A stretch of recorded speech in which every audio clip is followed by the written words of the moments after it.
Bonjour, bienvenue dans cette vidéo de formation concernant iWeb 09 dans laquelle nous allons voir ensemble comment insérer un blog sur votre site. Alors qu'est-ce qu'un blog pour commencer? Eh bien c'est un journal de contenu, c'est un espace sur votre site internet dans lequel vous pourrez régulièrement écrire des articles, le dernier article écrit étant toujours mis en avant.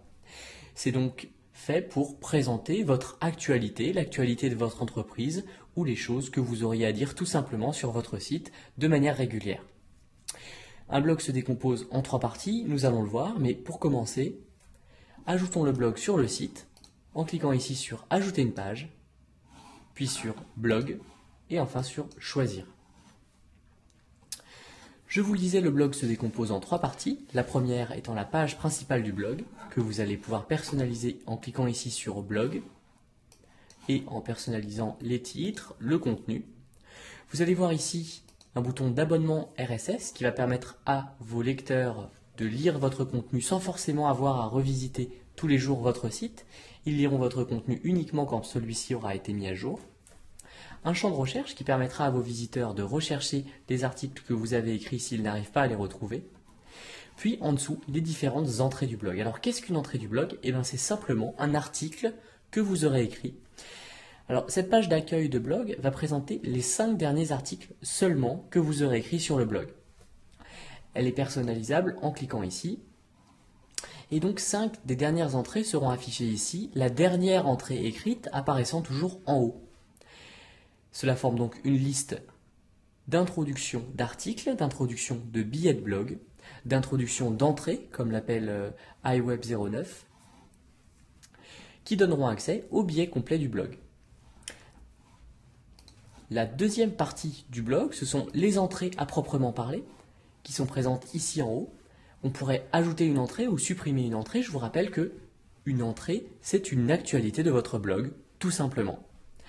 Alors cette entrée, quand on l'édite ici, nous avons une entrée d'exemple journée de surf, eh bien nous allons pouvoir la modifier en double-cliquant ici.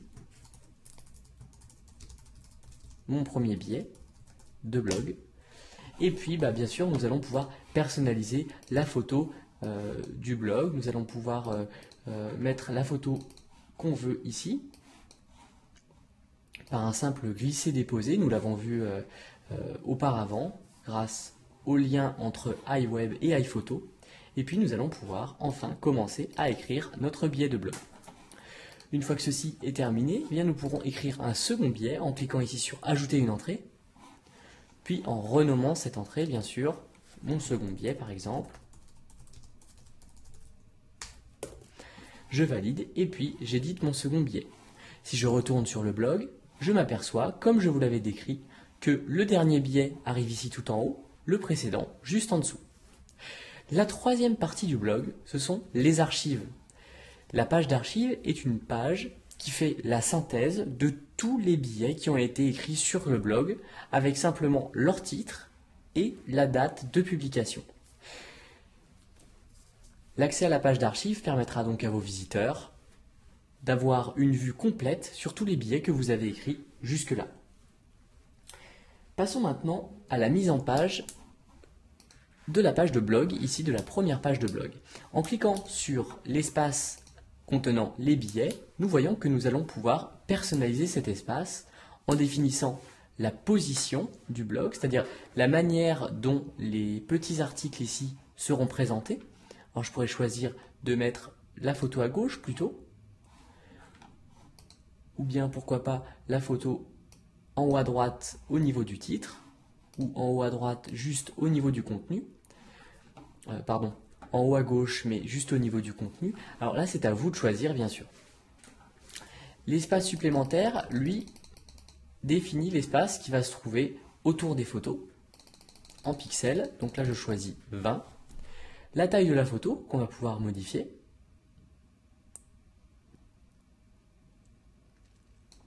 On peut décider d'afficher ou non les photos, de traiter les photos dans leur proportion originale. Donc par exemple, si je mets original, carré, paysage ou portrait, à vous de choisir. Je vais replacer ici les photos en haut à droite. Je trouve ça relativement élégant. Donc là, on ne le voit pas, mais ça apparaît ici. Et sous format carré. Voilà pour l'exemple. Un blog vous permettant de soumettre du contenu à vos lecteurs, il serait normal de leur permettre de s'exprimer. Pour autoriser les commentaires dans le blog, vous devez obligatoirement disposer d'un compte MobileMe. Si vous disposez d'un compte, vous pourrez activer la gestion des commentaires en fermant cette fenêtre en vous rendant sur votre blog ici, puis en cliquant sur les chevrons, sur l'inspecteur. Rendez-vous dans l'inspecteur de blog et podcast, puis dans l'onglet blog, et cochez la case autoriser les commentaires et autoriser les pièces jointes. Vous pourrez également afficher ou non le champ de recherche dans votre blog. On voit qu'il apparaît et disparaît ici. Voyons maintenant le résultat final lorsqu'on enregistre le site, fichier enregistré, puis qu'on publie le site, continuer, puis enfin visiter le site maintenant. J'ai ici le blog qui apparaît dans mon menu de navigation. Je vous rappelle qu'il est tout à fait possible de le faire apparaître ailleurs en effectuant un simple glisser-déplacer du blog ailleurs dans votre site internet, suite à quoi il suffit d'enregistrer, de publier, et votre site aura été mis à jour, plaçant votre blog ailleurs dans la barre de navigation. Si je me rends dans mon blog, me voilà dans la première page présentant les différents billets. J'accède au deuxième type de page en cliquant simplement sur « En savoir plus » ou sur mon second billet, le titre du billet ou alors « En savoir plus » et je me retrouve ici à lire le contenu du billet de blog. Je peux consulter le contenu du billet précédent en cliquant ici sur « Précédent » et suivre ainsi le fil des actualités publiées sur votre site. En cliquant à nouveau sur blog, je vais pouvoir accéder aux archives en cliquant sur aller à l'archive.